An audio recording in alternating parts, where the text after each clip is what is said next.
narrate back the story of the Nile flood. So, there is a story of the Nile flood that before a child can cross that river, but then one day it changed because no man can ever cross to that river once again because it's actually stronger than ever, and it actually came to the sea. So the Egyptians can actually explain the reason of the flood, but they can only explain about this Egyptian goddess that is mourning for the death of his brother, and they said that every year that ano ba yan? that every year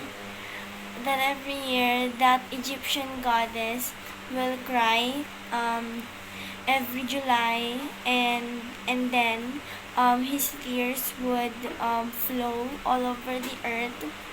So every September, he would stop crying, but still her tears would flow to the earth. So there were one times when people were talking about the Nile flood, and they were asking each other if the Nile flood has already arisen, but then if it's already arose, but then it never arose until one time the Nile River arose, and the people were happy because after years of not having rains and having cracks, finally it arose. But when September comes, it actually stopped, and it stopped flowing, and then until now the Nile River is dry, and it's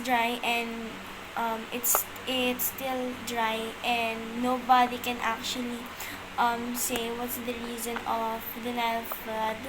So it was in 1700 when an explorer reached the lake of the Blue Nile, and then he told the story of the Nile flood to the other nation. And when 1885, when an English explorer also came to the Nile flood, he told the people there that the Nile flood might stay dry forever. So they couldn't explain even the explorers from the other country.